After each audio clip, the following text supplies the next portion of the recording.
Okay, book of Matthew, chapter 26. We only have chapter 26, 27, and 28.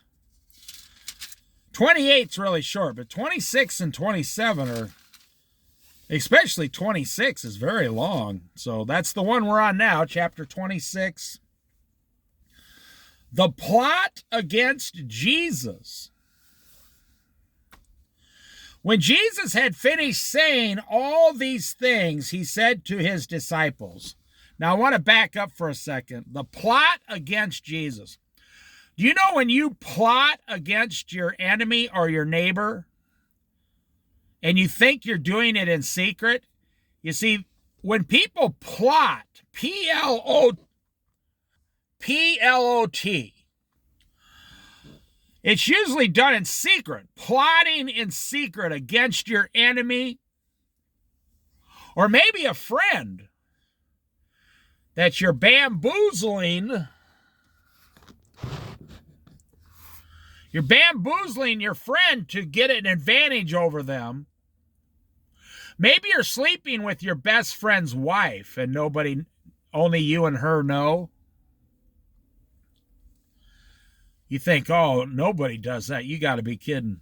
Everybody does that today. In today's society, the world is full of so much sin.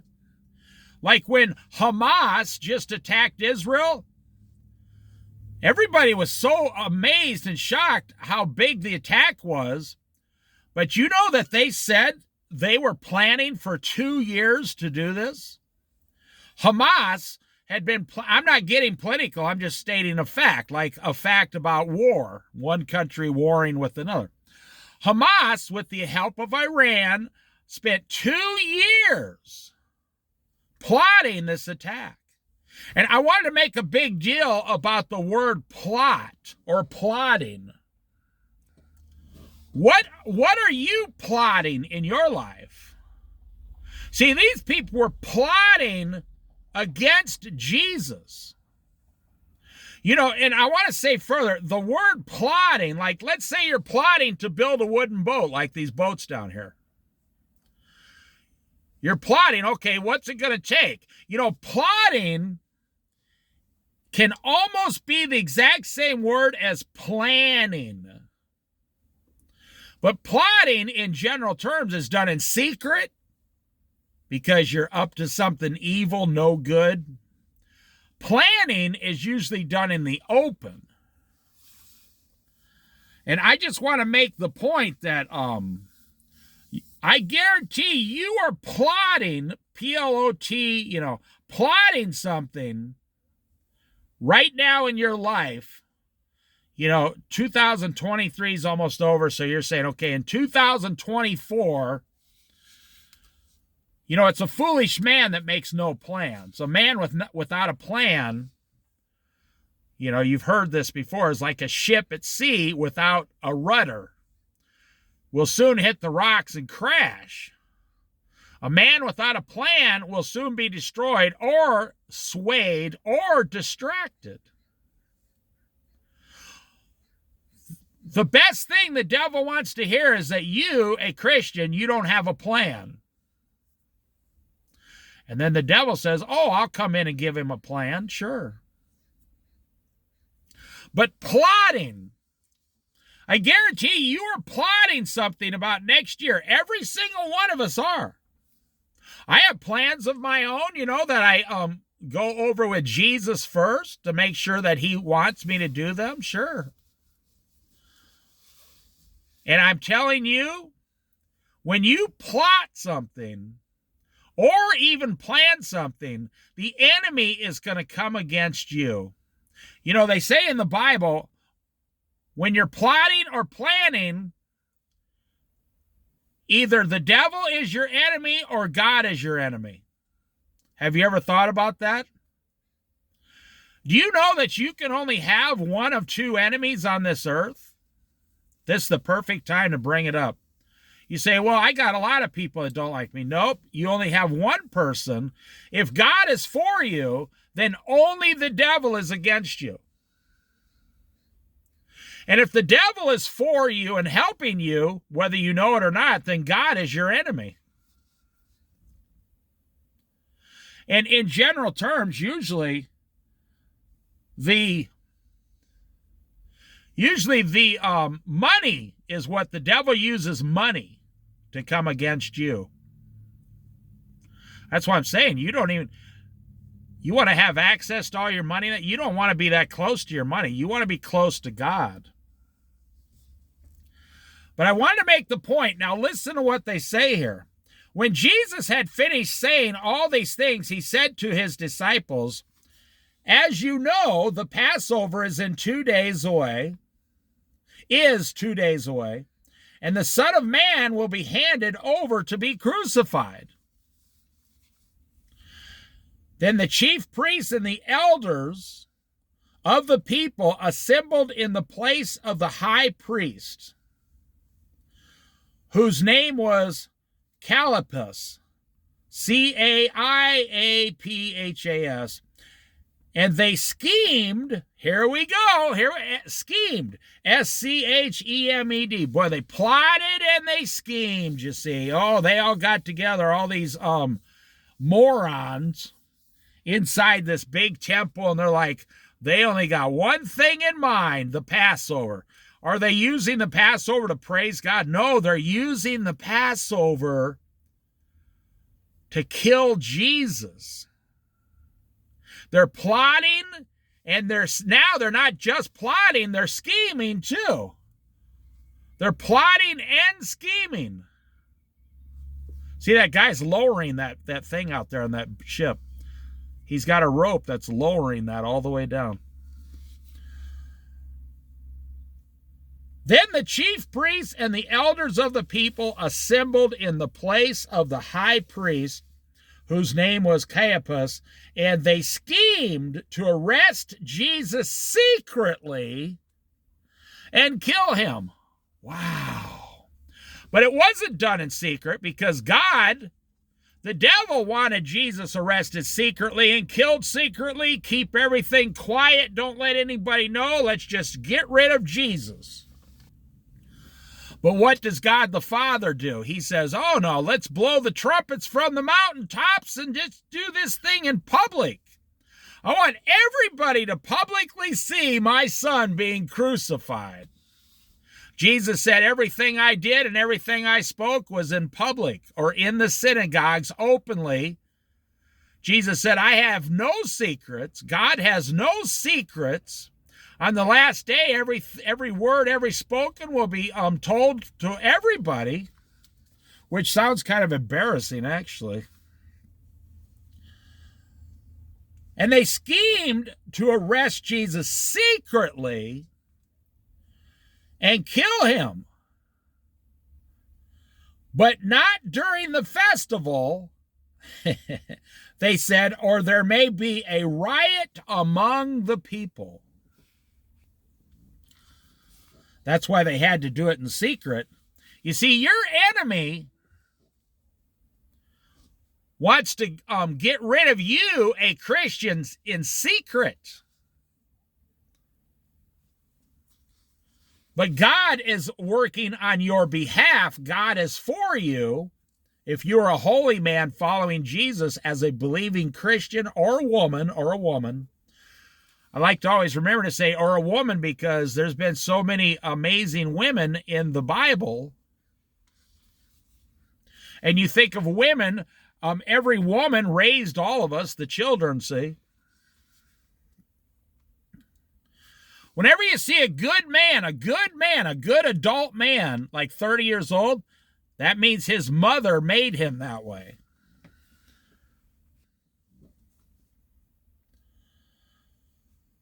Verse 6, Jesus anointed at Bethany.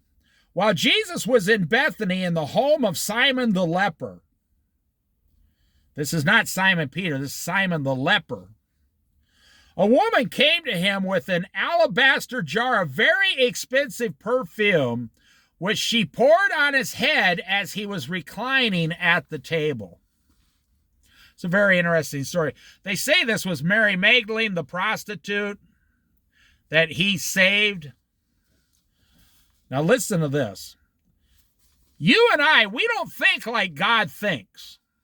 Oh no. Our stomachs and our wallet, our bank accounts and our stomachs rule the majority of our lives. I always look at these big, huge bodybuilders, and they really believe how tough and strong they are. And I say, these guys, they're building muscle and they got to eat like 5 or 6 times a day to keep bulking up. That's not strength, that's weakness. Sure, you get big muscles doesn't mean you're strong. And I told a bodybuilder once, I said, you're making yourself weaker. And the guy says, no, Dave, you're just jealous. I'm making myself stronger. I said, no, I want you to think about this. You are literally training yourself that you cannot go without a plate full of food every 2 hours. You eat 6 times a day. You know how they eat these high-impact protein meals and everything? Like 4, 5, 6 of them a day. I said, you can't go 4 hours without eating. And the guy looked at me and goes, damn, you're right, I can't. I never thought about it that way. I said, if there's a Great Depression or something, you're going to be the first one to fall away. I said, my grandpa could go 4 or 5 days without eating and work 40 hours a week while he did it. That's real strength. Some guy in World War II charging up a hill for like 7 days straight with only 3 meals, that's strength. A guy in a gym making big muscles has to eat 5 meals a day. It's like 5 meals a day. That's weakness. Well, you might have big muscles, but if there's ever any problems in your life, you're going to, if you can't go without food for 1 single half a day, dang. That's another thing. Starbucks, all these coffee companies, it's all these women from 18 years old to 35 years old. They say the average woman in that age group has gained 37 pounds over several years by drinking all of those high dairy and sugar drinks at the Starbucks, the Dutch Brothers, everything. You look at some of those women coming out of there, they're 37 pounds heavier, and it's only because of that coffee drink. It's not coffee. It's like going to the Dairy Queen every single morning before you go to work. Imagine if it's got the same fat content, sugar content as the Dairy Queen. So did you ever think your girlfriend or your wife, every day before she goes to work, she has to go to the Dairy Queen and get an ice cream cone? That's basically what coffee is today. That's why she weighs 37 pounds more than she did 5 years ago. A woman came to him with an alabaster jar of expensive perfume, which she poured on his head as he was reclining at the table. When the disciples saw this, they were indignant. They became angry. Do you notice they're always, anybody who comes up to Jesus, they treat him like he's a rock star. They don't seem to, now I understand the cross hasn't happened yet. I'm not blaming anyone. They don't seem to yet fully understand the concept of Jesus when he said, I have come to bring good news. I have come to save the lost. They don't seem to grasp that concept quite yet of why Jesus is here. Jesus said, I never came to serve myself. I came to serve my Father. I come for the lost sheep. But every time someone came towards Jesus, these guys immediately turn into like bouncers and bodyguards. Like, oh, whoa. Don't approach Jesus. Don't try to walk up to Jesus like that, man.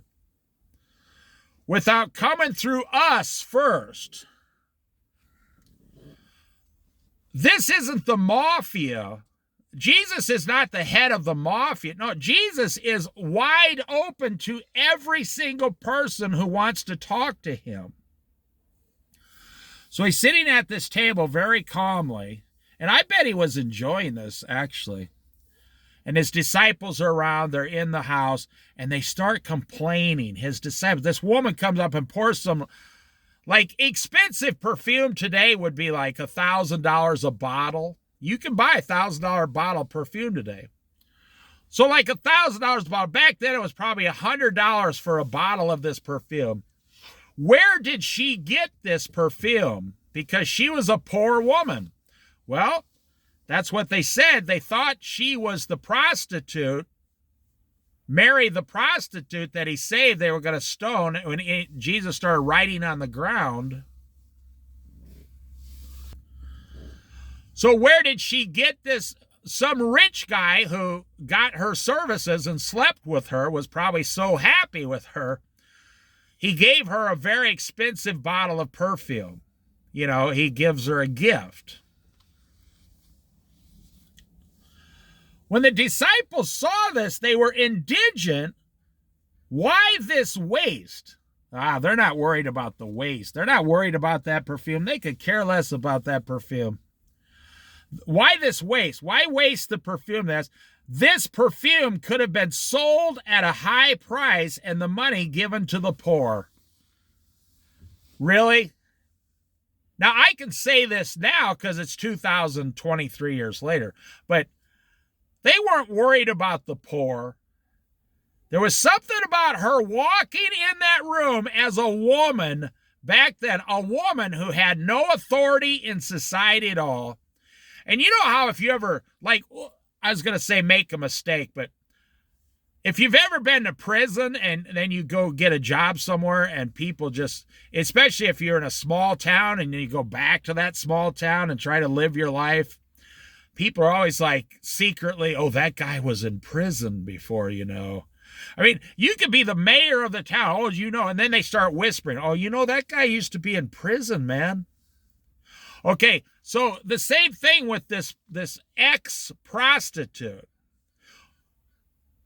They're not thinking, why is this woman doing this with this perfume? They're thinking in their minds, why is this ex-prostitute going up to our Lord?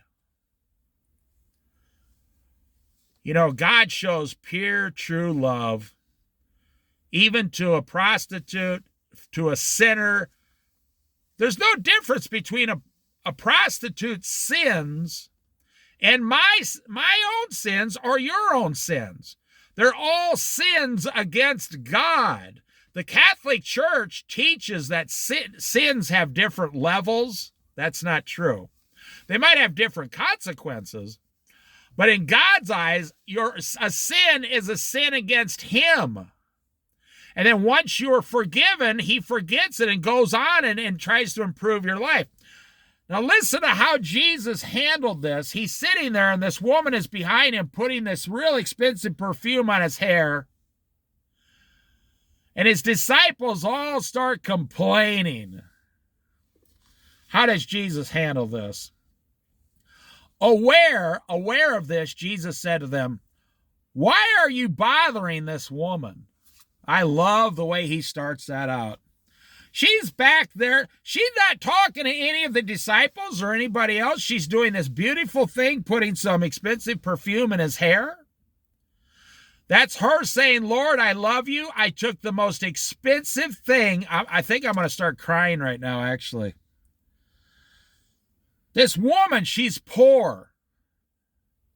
She was going to use this perfume to buy groceries. They said she could have sold this and gave it to the poor. Hello, she is the poor. She didn't buy this bottle of perfume for herself. She's not rich. How do I know she's not rich? Because she was a prostitute to make money. When's the last time you saw someone, a millionaire, say, I'm going to become a prostitute for money? No, it doesn't happen. Maybe 1 out of 10,000 or something. This woman is poor. And the Lord says this financially poor woman just took the most expensive item in her house. Now, do you know when you break the seal, it's like breaking the seal on a fine bottle of wine? If you don't, or a very expensive bottle, if you don't break this, if you don't drink it right there and you come back a week later, the wine's not near as good. The same with the perfume. As soon as you break the seal, the perfume immediately starts losing its value and potency. She took, this is the part that makes me cry. She took her most expensive item and gave it to the Lord. It's like the widow, the poor widow who put 2 cents in the treasury, 2 small copper coins in the treasury, all she had to live on. You want to impress Jesus? Don't give Jesus 5% or 10% or even 20% of your life. Give Jesus 100% of your life. Because I guarantee if you or I were in that same position and all we had was like this $100 or today, this $1,000 bottle of perfume, and we had nothing else and we were starving, you think you'd take your $1,000 bottle of perfume and go down and open it and pour it on the head of Jesus? No, you wouldn't do that. You would take the $1,000 bottle of perfume and try to put it on Craigslist, and if you couldn't sell it there, you'd try to go get $400 at the pawn shop for it, because that's all she had to live on. And she was proving that she loved Jesus more than any of the disciples in that room. And because she was a woman, the way they were raised back then, they just could not accept in their mind that this woman was doing more for Jesus than they did following him around for 3 years. She was doing something so amazing. She took her last piece of bread and gave it away to Jesus.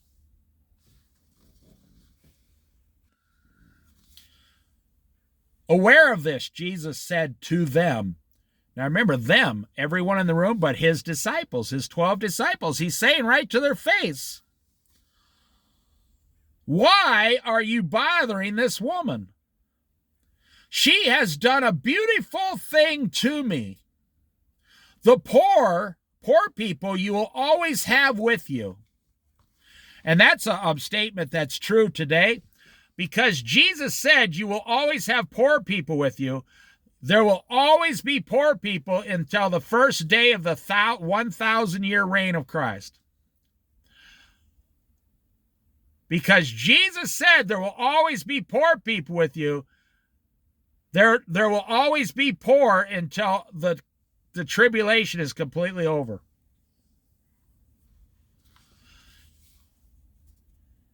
The poor you will always have with you, but you will not always have me, Jesus.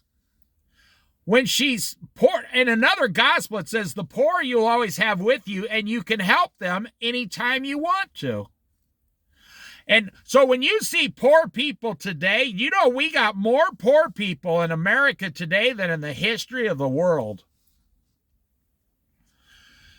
Because 40% of Americans receive some kind of government welfare, even if it's just a little bit. 40%. So you say, well, wait a minute now. Okay, there's 350 million, so that's 40 million, 80 million, 120 million. You telling me that 130 million people receive welfare in America? That's right. That's not what I'm telling you. That's a fact. Every age group possible, 130 million people in America receive welfare. We've never had a society where 40% of all people did not have enough money to get housing, food, and like healthcare. 40% of all people cannot support themselves in America.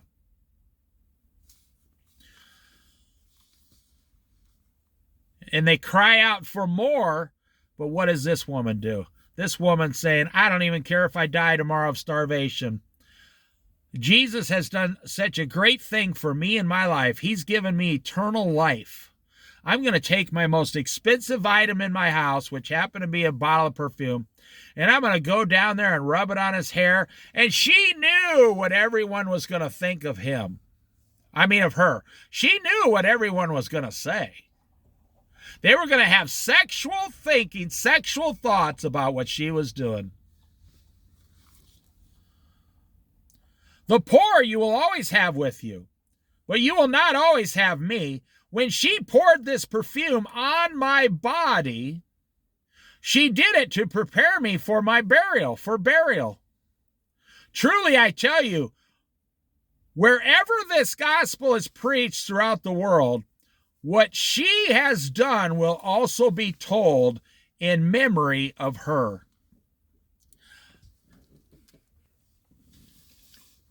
Now, I've never done something so great for Jesus that he wrote it in the gospel and said, whenever this gospel is preached, I will tell the story of the greatest thing Dave did for me.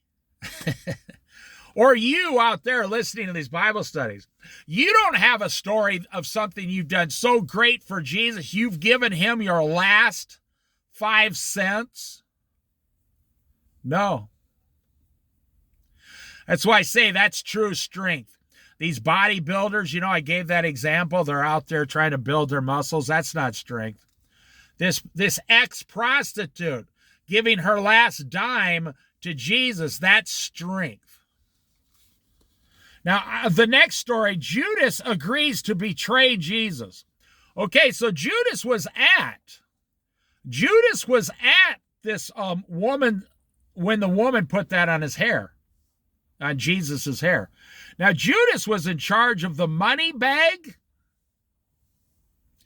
I'm telling you, there's no coincidence at all that the person who betrayed Jesus was in charge of the money. There's no coincidence at all that the person who betrayed Jesus was more used to be in charge of the money, carry the money around, and dip his own hand into the bag to buy himself sometime. I've given the example before. So Judas goes down to, go to the store and buy us some bread and some, whatever, some milk and bring it back here. But Judas is down there and he buys a candy bar and a bag of chips and 2 slices of pizza, and he eats them in secret before he goes to the rest of the disciples, you see. He used to dip his hand into the bag. It says it very clearly in another gospel. And I don't think it's a coincidence that Judas was watching this woman waste this very expensive item as they saw it waste. Jesus never said she wasted it. He said she's done a beautiful thing. I just don't think it's a coincidence that Judas is sitting there. I will say something about Judas. Wasn't he like, okay, Jesus knows every single thing we do, our thoughts, everything. I mean, wouldn't you be walking around with a guilty conscience all the time? Thinking, I wonder if Jesus knows I just ate a piece of pizza without everybody else. I mean, wouldn't you really just have this constant guilt to you? And that, you see, it's a seed. You plant seeds, and Judas is planting seeds of deceit and secret. See, what did we say here? The chief priests and the elders of the people assembled in a place, and they schemed to arrest Jesus secretly. So you see, what Judas was also doing, he was one of the 12 disciples, the one who hung himself later. He sold Jesus for 30 pieces of silver. In today's society, that's less than like $850. Silver today is under $30, so 25 to, it's about $800. Wow. If you can get $30 an ounce for silver, which you can't right now, actually, it's only $900. Now, a piece of silver back then was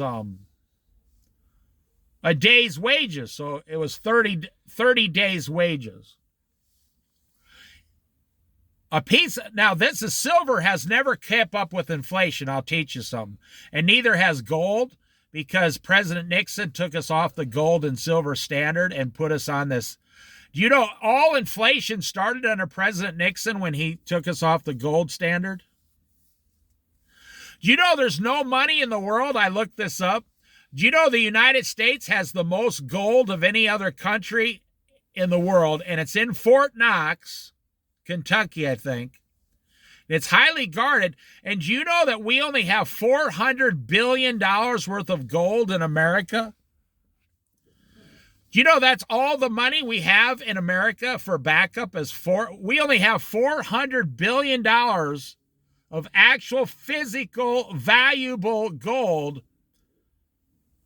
against against $34 trillion of debt right now.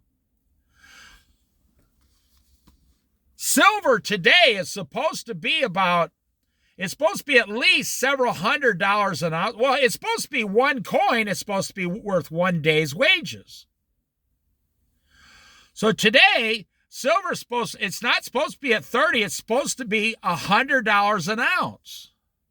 About one day's wages. And I'll tell you what, I'll give you a little secret for anyone who's got a little extra money. If you buy silver low, under $25 an ounce, and there's a major collapse in the future, before the rapture, that silver might go up to $100 an ounce. And you would quadruple your money.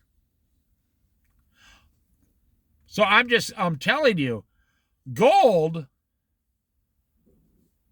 Well, okay, so anyways, Judas agrees to betray Jesus. Then one of the 12, the one called Judas Iscariot, went to the chief priests and asked, "What are you willing to give me if I deliver him over to you?" Okay, listen. You see how we started this? I said the plot, P-L-O-T, plotting and planning against. And then I said, your best friend is plotting and planning against you in this world. He's probably sleeping with your wife, and you don't know it, and your wife isn't going to tell you. Your best friend is having an affair with your wife. Have you ever left your best friend and your wife alone in a room for a long time? Bad idea, my friend. Very bad idea. Have you ever left your 16-year-old daughters home alone with your best friend, your single buddy, you know? Very bad idea. You say, well, who can I trust? Well, when it comes to stuff like that, I would trust no one. The answer would be no one. Trust no one. Yeah, but it's my best friend. Yeah, but he still has feelings, sexual feelings in this world. I mean, just examine your best friend, your single friend. He's probably got a lot of issues, but you like him anyway. So what kind of I know people do this all the time, and they always get divorced. These people, they say, hey, I'm going to run to the store and get some more beer. And your buddy says, hey, I'm just going to stay here and keep watching the game, and your wife's in the other room. Then you run down to the store to get the beer, and they say, hey, we got 20 minutes. I thought he'd never leave. And they have sex with each other, and you come home and you think this guy is your best friend. Or your 17-year-old daughter says, I'm pregnant. And you say, who is it? Which kid at school is it? And you're like, it's your 45-year-old best friend. And these parents are complete. You got to be kidding. You slept with our best friend? You see, Judas Iscariot just turned against Jesus. He's been walking with him for over 3 years. Judas Iscariot, he had power to heal the sick and do all these things, and he went out as 2 by 2s. He's a disciple of Jesus. He's one of the top 12 disciples. And what does he say as a man here? What are you willing to give me if I deliver Jesus over to you? So they counted out for him 30 pieces of silver. From then on, Judas watched for an opportunity to hand him over. What do we say? Plotting and planning in secret behind your back. I guarantee you have someone in your life that's just waiting for you to get out of the way so they can move right on in with your wife and kids and have a nice, cozy lifestyle in your house. You know, I'll tell you another thing that unfortunately, well, it's really not unfortunate. It's just the result of your stupidity. You are the one having an affair with some girl at your work. And you're telling your friends, oh man, I made a mistake. My wife's leaving me, blah, blah, blah. My wife is going to leave me. I guarantee she's leaving me. She gets the kids, the house. I have to pay child support and on and on and on and on and on. And your whole life fell apart because you had an affair with some woman at your job. And like 9 months down the road, you go over to see your kids. And guess who is living in your old house with your wife and kids? One of your best friends. They're like, well, you guys are divorced, and you know how I've always really liked your wife and kids. And now, wow, you are paying child support. So your ex-best friend can live with your wife, sleep with your wife, raise your kids. You're paying that guy to live with your wife, drink your beer, use your old barbecue grill, use your man cave refrigerator. You lost everything. And to make it even worse, your best friend scooped right on in and, you know, like a pirate, like a dirty, filthy pirate. That's how I'll put it there. I've been alive 61 years, and unfortunately, because of man and the lust of man and man's greediness, I cannot tell you how many times I have seen this happen to people. Then one of the 12, the one called Judas Iscariot, went to the chief priests and asked, what are you willing to give me if I deliver him, Jesus, over to you? So they counted out for him 30 pieces of silver, which is about 30 days' wages. From then on, Judas watched for an opportunity to hand him over. Now he's in this mode. He's holding this 30 pieces of silver. Now, Jesus knows everything. He knew he got the silver. He knew what he was doing. He knew he made a decision. Every time Judas sees Jesus, he's thinking, how do I find the perfect opportunity? You got to remember, there's no cell phones back then. How do I find the perfect opportunity? Well, it was during the Garden of Gethsemane. During the Garden of Gethsemane, when Jesus was at his weakest moment, Judas snuck away. Well, he wasn't with them, so at the Last Supper, Jesus said, the one who's going to deceive me, go do it now. What you're about to do it now. He said, one of you here is going to deceive me. And Judas took off,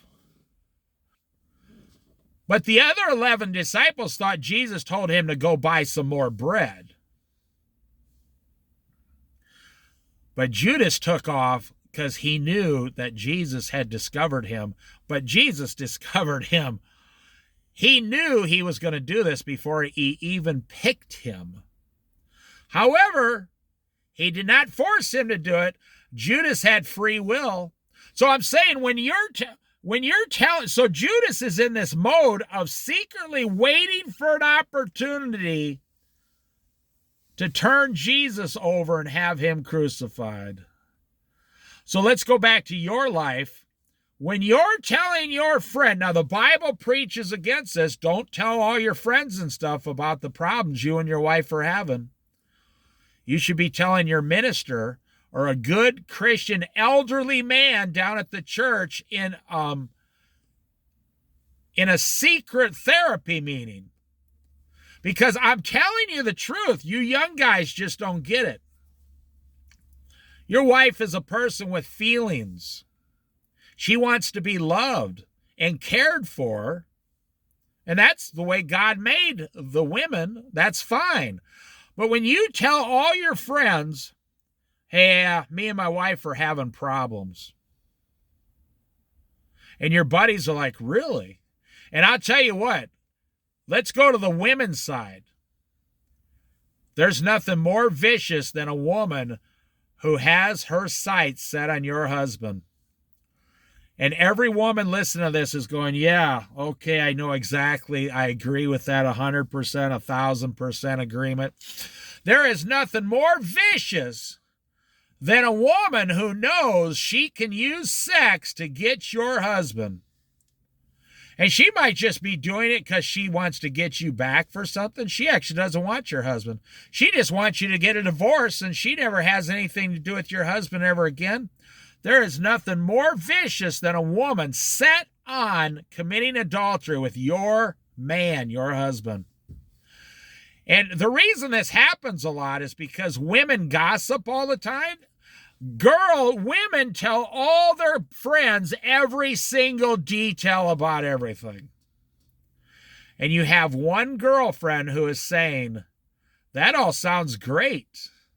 I'm going to go get your husband to sleep with me and give me all those good things.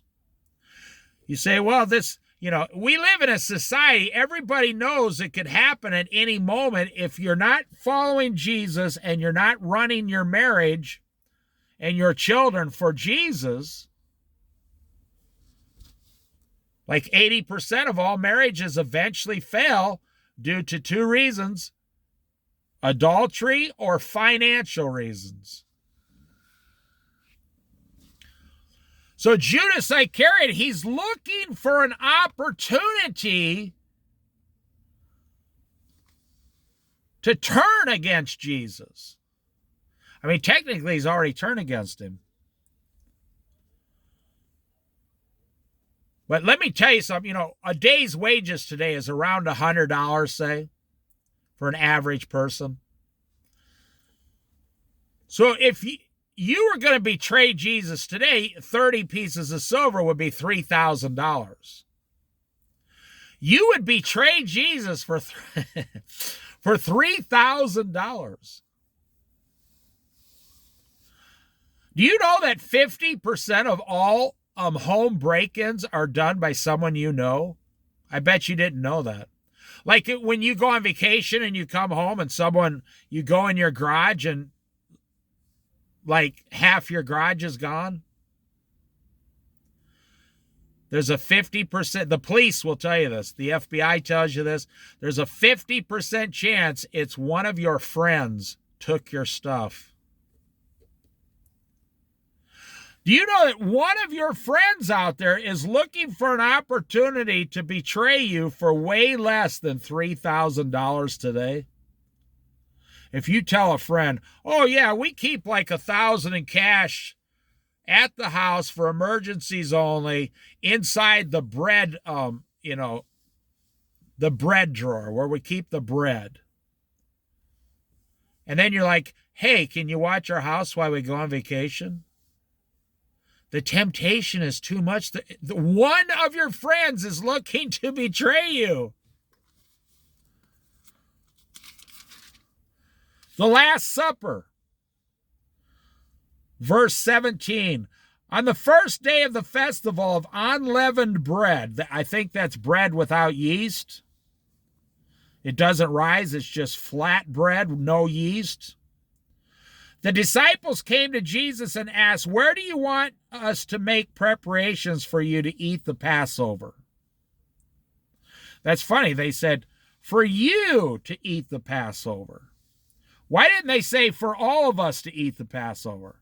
I guess there's really no answer, but they say here, "Where do you want us to make preparations for you to eat the Passover?" They were going to eat with him. They weren't just going to sit there and watch him.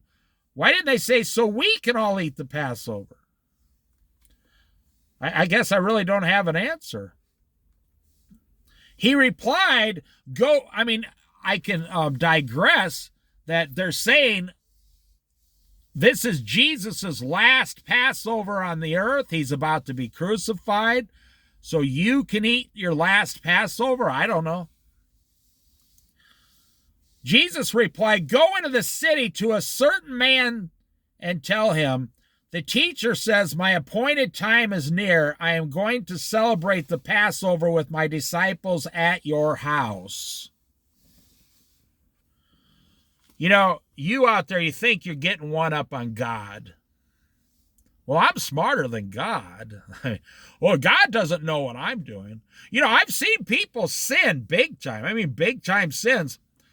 And I say, you know, God's watching you do that. You know what their reply was? And these were believing Christians. Strong believing Christians committing some sin. They say, "No, I believe in God, but God isn't watching every single move you make, Dave.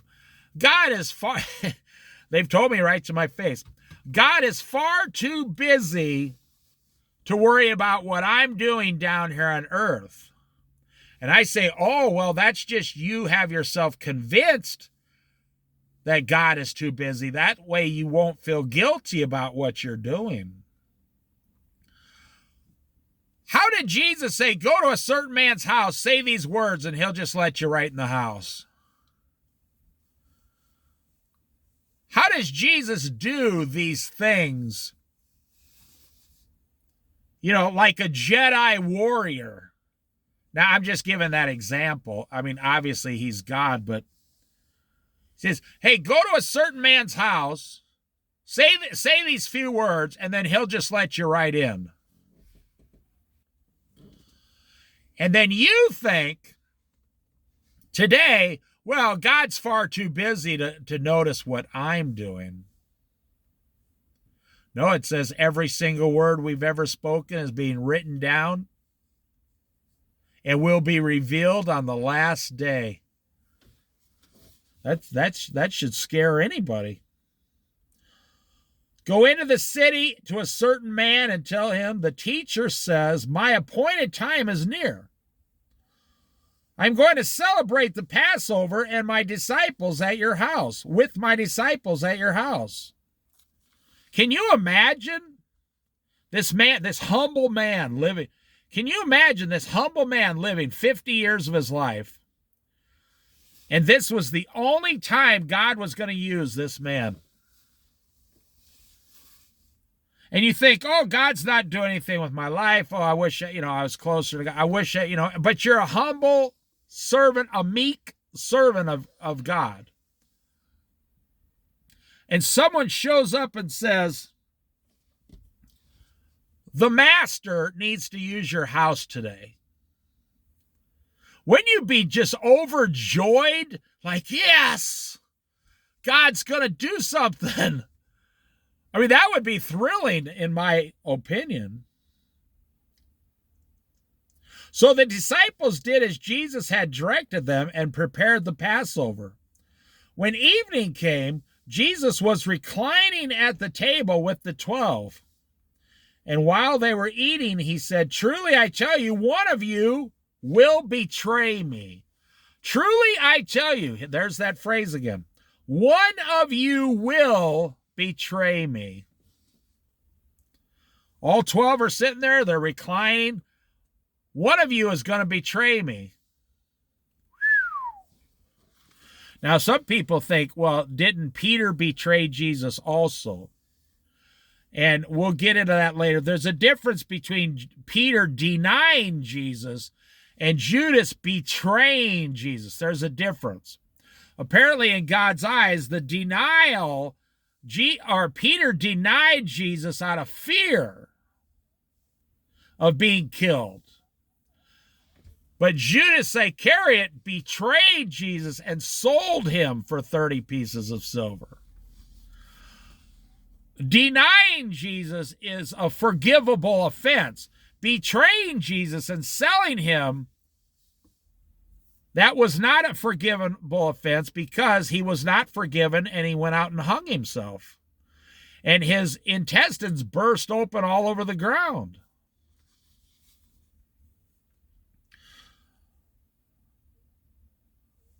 When evening came, Jesus was reclining at the table with the 12, and while they were eating, he said, "Truly, I tell you, one of you will betray me." They were very sad and began to say to him one after the other, "Surely you don't mean me, Lord?" ? Hey, it's not going to be me, man. No way. Jesus replied, "The one who has dipped his hand into the bowl with me will betray me." Well, everybody was dipping their hands into the bowl. That's how they used to eat back then. Olive oil, it was used in a different way back then. They take a piece of bread and they dip it in the olive oil and just eat it straight up. We in America, we have the worst possible diets on planet Earth.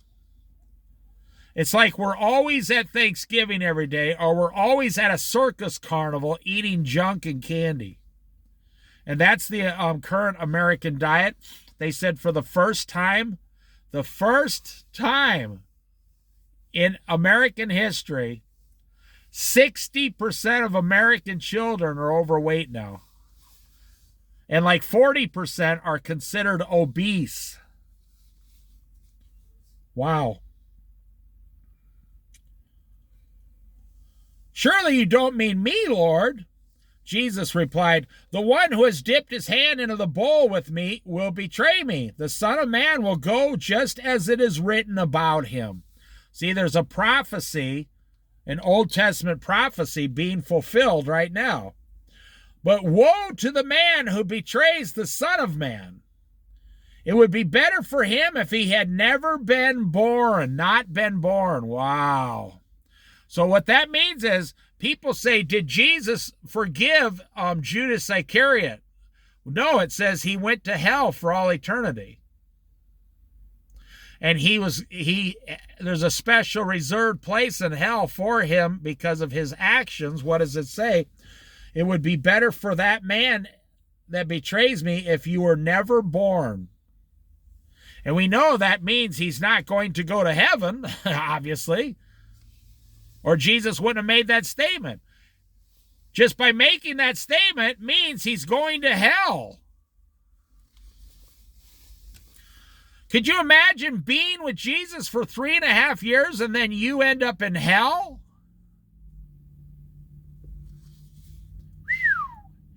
Then Judas, the one who would betray, turn the page, betray him, said, "Surely you don't mean me, Rabbi." But he knew in his heart he's talking about me. I'm the one. But I will tell you this. He had a choice. He had not yet betrayed him. He had a choice. He had a choice right there. He still had free will. He could have said, "Guys, it's me. I took 30 pieces of silver to betray Jesus, but now I need your help. I don't know what to do." Because he had not yet betrayed him. He still had a way to get out of it. "Surely you don't mean me, Rabbi." So he's using his free will here to say, to deny it. What's the word? Secretly. Plotting against. Jesus answered, "You have said so. You have said so." While they were eating, Jesus took bread, and when he had given thanks, he broke it and gave it to his disciples, saying, "Take and eat, this is my body."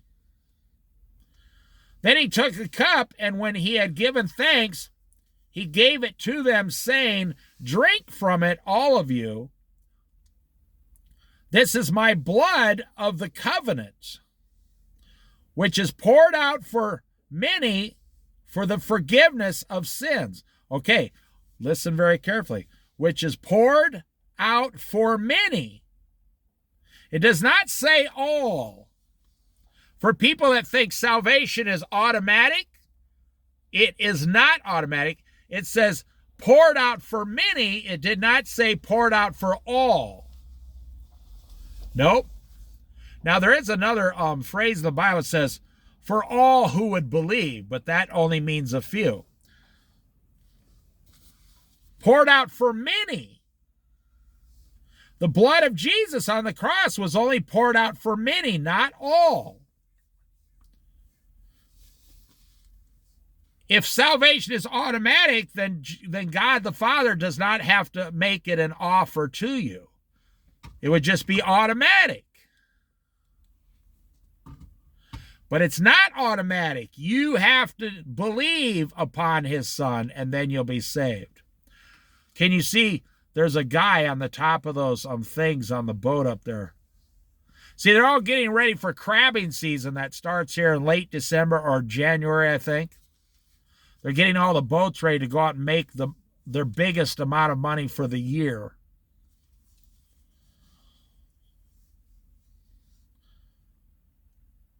Drink from it, all of you. This is my blood of the covenant, which is poured out for many for the forgiveness of sins. I tell you, I will not drink from this fruit of the vine from now until the day when I drink it anew with you in my Father's kingdom.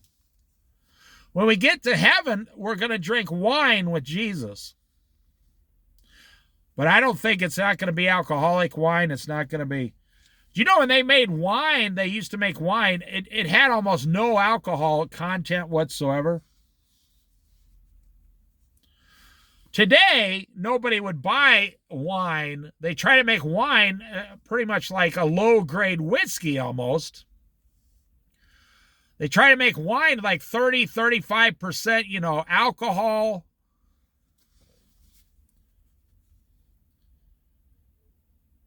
When they had sung a hymn, they went out to the Mount of Olives. And I'll have to pick up on the next chapter next time. Judas Iscariot. See, everything is in secret. Everything is in denial. Oh, it's not me. It's not me. Until you have an affair, then your wife leaves you. And you've been divorced for 6 months, and you go over to pick up your children one day, and your best friend is living in your house with your wife. You have been betrayed because of your own adulterous actions. Judas was betraying Jesus secretly. Judas tried to go back and throw the coins back into the temple, and the chief priests wouldn't even touch them. They told the servants to gather up these coins and use them for a piece of burial land for poor people. I'm telling you, you have someone around you that's trying to betray you. You should examine your life. I'm 61 years old. And I have known, K-N-O-W-N, I have known thousands of people that I would consider acquaintances or friends, like, not actual friends, but just someone you see at a grocery store or you worked with, or if I saw them at any time, they'd say, "Oh, hey, how you doing, Dave?" And I'm like, "Oh, hey, what you been up to? I haven't seen you in about 15 years, but you still know them and all this stuff." But I can count on one hand people that I would tell personal information about my life to. I can count only on one hand 5 people that I would tell personal information about myself to. One is my wife. One is my son and his family, of course. And one is my brother. And there's only like 2 other people on the planet that I would give personal information to and never worry for a split second if I was, in danger. No.